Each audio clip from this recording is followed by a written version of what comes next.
இந்தாங்க. குடு. ஹலோ, சொல்லுடி. நான் மாமா பேசுறேன். ஐயோ மாமா. உங்க அப்பா பக்கத்துல இருக்காரா? இல்ல மாமா, அவர் கீழே போயிட்டாரு. என்னம்மா பொண்ணு நீ? உன்னை நான் புத்திசாலி பொண்ணுன்னு நினைச்சேன். உன் மாமனுக்கே புத்தி சொல்ற பொண்ணு நினைச்சேன். நீ இப்ப இப்படி இருக்க? என்னாச்சு மாமா? காலேஜ்ல பணம் கட்ட பணம் ரெடியா இருக்குன்னு சொன்னேன்ல, எதுக்கு போய் சொன்ன?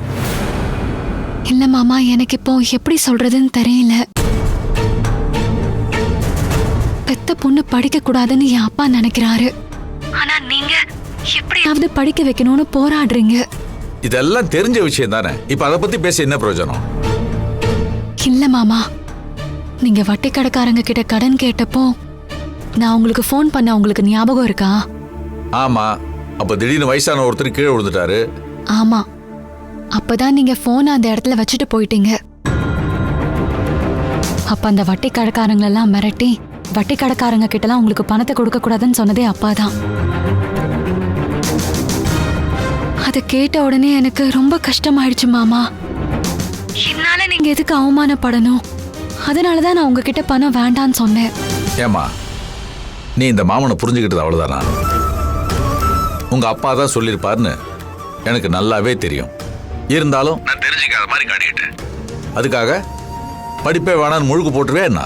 உங்களை அவமானப்படுத்தி தான் நான் படிக்கணும்னா அப்படிப்பட்ட படிப்பு எனக்கு தேவையில்லை மாமா. என் மருமக இவ்வளவு முட்டாளா இருப்பான்னு நான் நினைச்சு கூட பார்க்கலாமா? நீ எல்லா சொகுசோட வாழ்ற பொண்ணா இருந்தா பரவாயில்ல, கோவப்படுறதுல நியாயம் இருக்கு. நீ மூச்சு விடணும்னா கூட உங்க அப்பன் பர்மிஷன் எல்லாம் விட முடியாது. அப்படி இருக்கும்போது நீ எல்லாத்தையும் போராடி தான் ஜெயிச்சாகணும். நான் உங்ககிட்ட ஏற்கனவே பல தடவை சொல்லியிருக்கேன், இந்த மாதிரி 1000 பிரச்சனை வரும். எந்த பிரச்சனை வந்தாலும் படிப்பை மட்டும் விட்டுறக்கூடாதுன்னு சொல்லியிருக்கேன். இங்க பாரு, ஆரம்பத்துல இருந்து நான் சொல்ற ஒரே விஷயம் இதுதான். எப்படியாவது படிச்சிரு, படிச்சு முடிச்சிரு. இந்த மாமன் தலையடகு வச்சாவது உன்னை காலேஜில் சேர்த்து விட்டுருவேன். எப்படியாவது நீ காலேஜுக்கு மட்டும் வந்துரு. சரிங்க மாமா. இங்க பாரு, தைரியமா இரு. இந்த மாமா இருக்கேன். சரி, நான் வச்சிடுறேன்.